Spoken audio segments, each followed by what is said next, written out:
Et c'est parti, ma première vidéo en tant que youtubeur, ça commence maintenant. Donc pour la première vidéo, on va faire un truc très simple. J'ai apporté là avec moi mes deux bécanes. Alors c'est des bécanes qui font et de la route et du stunt. Donc je vais les sortir, je vais vous les présenter, vous dire déjà les modèles que c'est et les modifs que j'ai fait dessus pour faire du stunt. C'est parti.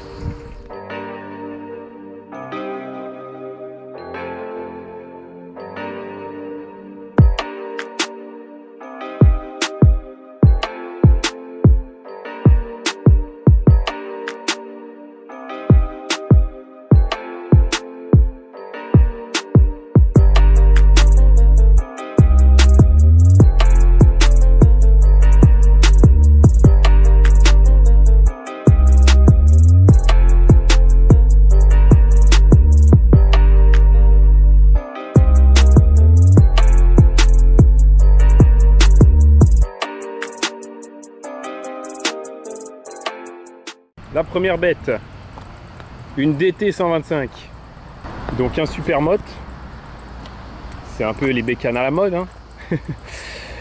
Donc moteur 2 temps, c'est une moto qui va bien autant pour les débutants que pour les confirmés en fait. C'est une moto qui est super marrante à utiliser. Pour débuter elle va bien parce que le moteur il est pas trop puissant et du coup on se fait pas des frayeurs avec. Et malgré tout, comme c'est un 2 temps, il a quand même un peu de ressources quand on est dans les tours et du coup quand on est un confirmé, eh ben, on peut aussi s'amuser avec. Donc, moi je l'ai acheté entre guillemets d'origine, c'est-à-dire qu'elle était déjà montée super motard avec une fourche inversée et une roue de Husqvarna SMS 125. Le mec il avait mis un gros disque et un étrier 4 pistons pris sur une vieille sportive, je sais plus, une vieille Kawa de la fin du siècle dernier on va dire, mais bon 4 pistons ça suffit largement pour un petit 125 qui fait à peine 100 kg. Moi j'ai rajouté juste les pegs pour protéger un peu en cas de chute. Celui-là il a déjà servi d'ailleurs. Donc un guidon en 28, un embrayage court de chez Arclitech. Donc ça c'est des embrayages, des leviers d'embrayage qui sont démultipliés en fait. Je sais pas si on voit à la caméra là dessous, mais en fait il y a deux points. Il y a 2 points pour mettre le câble, ce qui permet quand on met dans le deuxième point que l'embrayage il est beaucoup plus souple que d'origine parce qu'il est démultiplié en fait. À côté il y a le handbrake, donc c'est un mètre cylindre Motoforce, donc un truc chinois en vrai, en 16 mm, donc c'est beaucoup trop gros parce que vous allez voir il y a un petit étrier de frein en 2 pistons, on va aller voir tout de suite. Donc là du Ritavia, et là il y a le handbrake. Bon c'est pas très propre parce que voilà, moi je suis le vrai stunter, c'est-à-dire celui qui roule, pas celui qui lave sa moto. Donc c'est un peu dégueulasse. Donc j'avais fait un tuto pour fabriquer la patte là. Donc le reste du handbrake c'est un étrier qui vient d'un Sim je crois. C'était un étrier avant de Sim. Donc c'est un 2 pistons parallèles parce qu'on ne peut pas mettre de 2 pistons opposés parce que ça touche les rayons. Donc c'est 2 pistons parallèles et en fait avec le mètre cylindre en 16 c'est un peu gros. Mais ça roule quand même. Après il y a aussi les cale-pieds de protection à l'arrière. La petite bavette qui a déjà bien mangé. Là bon, j'ai perdu toutes les vis qui tenaient les carénages à gauche à la dernière session, donc j'ai tenu ça avec un Riesland, hein. Vous connaissez les bails. J'avais fabriqué avec 2 bouts de tige filetée juste de quoi pouvoir caler mon pied parce que c'est hyper relou. Le garde-boue d'origine il est vraiment mou, donc j'avais fait un trou et calé voilà 2 bouts de barre que j'ai soudé vite fait avec fixé avec 2 vis là, et le garde-boue je l'ai refixé avec des rivets histoire qu'ils tiennent parce que à chaque fois que je faisais une bavette il se décrochait. Et bon, je l'avais rifté ici aussi avec une plaque en métal en fait dessous. Je me suis dit que ça serait plus résistant, mais en fait tout ce que ça fait c'est que ça fait une espèce de bavette de skate maintenant. Donc au niveau transmis, c'est une couronne de super motard, donc c'est pas la couronne enduro, donc elle est en 43, ce qui fait très petit. Ça fait très petit en fait pour le spot, mais j'ai compensé avec un pignon de 15 devant au lieu du 16 d'origine. Mais en fait ça suffit parce que l'avantage des 125 c'est qu'ils ont une boîte qui est avec une première très courte. Comme c'est pas des trucs puissants, ils sont obligés de faire une première courte pour lancer. Et du coup, même avec une couronne relativement petite, on arrive à faire des circles et tout d'origine. Si tu achètes une DT d'origine, tu peux largement faire des circles sans changer la transmission en fait. Et après, niveau équipement stunt, c'est à peu près tout. Après, je me suis amusé, j'ai fait un petit kit déco avec un Smogo où j'ai marqué Smog Weapon, hein, parce que comme c'est un 2 temps, et ben, et ben ça fume à mort, hein. On peut le voir derrière la plaque, c'est un peu crado. Donc voilà, le petit kit déco. Et sinon, j'ai pas fait grand chose dessus. Ça, c'est l'avantage en fait des DT 125, c'est que pour stunter, il y a quasiment rien besoin de faire en fait. Tu fais un trou dans le garde-boue si tu veux, si tu as déjà le niveau, on va dire, et un handbrake, et puis c'est parti, hein. Tu peux faire déjà toutes les figures que tu peux faire avec n'importe quelle autre moto. Donc on va passer à l'autre bécane, à la grosse.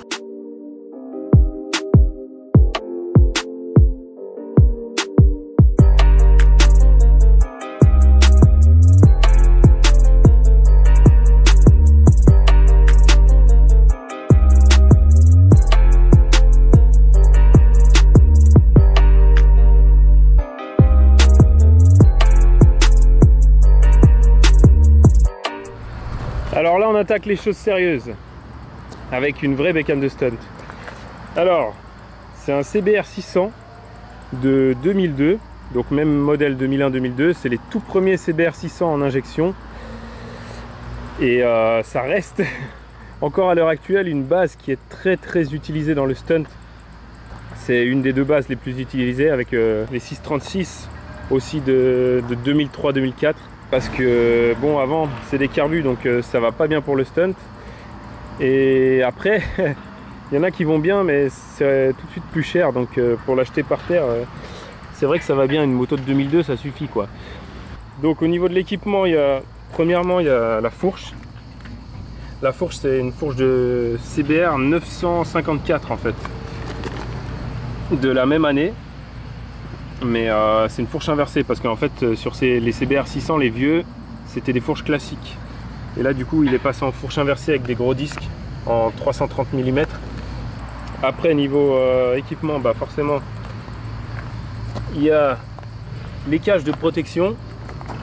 Donc je sais pas quelle marque c'est, mais elles sont fixées en 2 points. Donc le point principal est toujours le point à l'arrière. Et le troisième point, en fait, elle vient se fixer dessous et se relie à l'autre cage de l'autre côté. Ensuite, niveau protection, on a les subcages. Donc ça permet à la fois de protéger la moto en cas de chute, mais aussi de faire des figures, parce que les cale-pieds arrière d'origine, ils sont pas assez rigides et quand on se met debout dessus, ils tordent un peu quoi. L'échappement, c'est pas très beau, mais disons que c'est efficace parce que je l'ai raccourci moi-même. Parce que je sais pas si on voit là sur la vidéo, mais disons qu'il frottait avant la barre, donc c'était pas très pratique. Donc j'ai raccourci le pot. Ensuite la barre, alors c'est juste c'est une barre qui est fixée au bâti avec juste un petit bout d'insert en titane, et en fait c'est ça qui fait les étincelles quand on frotte, c'est grâce à ce morceau de titane là. Le handbrake, évidemment, sur une moto de stunt. Alors bon, comme c'est une moto qui partage et la route et le spot, je suis pas passé en gros disque, parce qu'il existe des modèles avec des disques beaucoup plus gros, des disques avant en fait, et tu peux mettre 2 ou 3 étriers dessus. Mais là en fait j'ai gardé l'étrier d'origine au pied et je suis juste venu greffer une platine pour fixer un étrier 4 pistons sur le frein d'origine. Les platines de repose-pied en acier, parce que d'origine c'est de l'alu et il suffit qu'elle tape avant les crash cages et elle casse tout le temps ici en fait, elle casse à ce niveau là. Donc là l'avantage de l'acier c'est que même s'il prend un gros coup il va pas se casser, ou au pire il va tordre. Là dessous Il y a aussi une protection, je sais pas si on la voit là, voilà, on la voit dessous là, une cage pour le radiateur en fait. Donc c'est pas en cas de chute parce qu'il n'y a jamais rien qui va taper dans le radiateur ici. C'est en fait à force de lever et reposer les wheelings, les pattes d'origine en fait qui vont devoir supporter le radiateur. Et au bout d'un moment il s'ouvre en haut. En haut il y a deux pattes, là on les voit pas, c'est un peu compliqué d'accès, mais il y a deux pattes en haut. Et les deux pattes d'origine elles finissent par casser quand on repose des wheelings. Donc faut mettre une cage pour le protéger. Au niveau du poste de pilotage, j'ai pas mis un gros guidon parce que je voulais garder un peu l'effet sportif d'origine. Donc j'ai gardé les carénages et des clip-on en fait. Sauf que ceux d'origine ils se fixent sous le T et ils viennent vraiment à ce niveau là. Ce qui est bas en fait, ceux-là ils sont déportés en avant et ils remontent. Et en fait ils sont 100% réglables, on peut régler l'angle, on peut tout régler. Ça permet de se mettre vraiment la position qu'on veut et puis c'est plus large que ceux d'origine, ça ressemble un peu plus à un guidon même si c'est pas aussi confortable qu'un guidon quand même. À l'avant on a la bulle d'origine elle est en plastique et celle-là en fait elle a été remplacée par du métal et c'est elle qui tient tout en fait, qui tient tout l'avant de la bécane maintenant. Tout est fixé sur cette plaque en acier. Un embrayage court avec le handbrake pour pouvoir croiser les deux doigts en fait. On peut débrayer et braquer en même temps. Donc là c'est du RSC, c'est des très bons leviers mais très chers hein. Et au niveau du mètre cylindre je crois que c'est un 17, un Nissin 17, c'est un mètre cylindre avant en fait qui a été juste mis à l'envers pour venir en handbrake. Ensuite on a, parce que la moto fait de la route, un petit rétro, on sait jamais hein, pour messieurs les forces de l'ordre. Qui dit moto de stunt dit réservoir poké. Donc le réservoir poké c'est en fait celui d'origine qui est enfoncé, pour pouvoir caler son cul dedans et ses pieds et va pouvoir faire des figures dedans. La selle arrière c'est pareil, elle est trouée pour pouvoir mettre le pied, pour pouvoir faire d'autres figures. Au niveau de la transmission, bah forcément d'origine c'est une couronne en 42 et c'est beaucoup trop court pour pouvoir faire des circles. Enfin les meilleurs y arrivent mais pas moi. Donc je suis passé en couronne de 55 avec le pignon en 16 d'origine. Ça permet, l'avantage de la couronne de 55 c'est que je peux et faire de la route et faire du spot en fait. Parce que pour le spot ça serait mieux de mettre plus grand, donc une 60 ou une 70, mais après c'est infernal sur la route, en 6ème à 80 t'es déjà à 8000 tours, tu peux plus rouler sur la route en fait. Donc ça c'est le bon compromis pour pouvoir partager et le spot et la route, même si du coup sur le spot c'est plus difficile qu'avec une plus grosse couronne, mais on s'y fait. La petite vis magique là, c'est la vis de ralenti, ça permet d'augmenter le régime de la moto. Donc bon, on va faire une petite démo tant qu'à faire. Ah oui bah tiens, même en route il y a le ventilo. Alors en fait,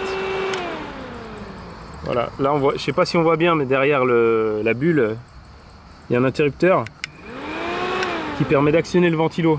Parce que quand on est sur spot, en fait, la moto elle chauffe tout le temps et on laisse tourner le ventilateur en permanence. On va la démarrer. Donc la vis de ralenti, ça permet de réguler.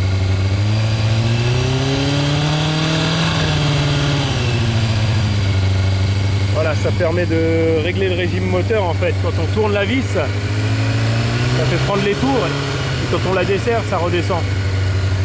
Ça permet de faire des tricks comme le no-end, les trucs comme ça. Donc voilà, au niveau des modifs.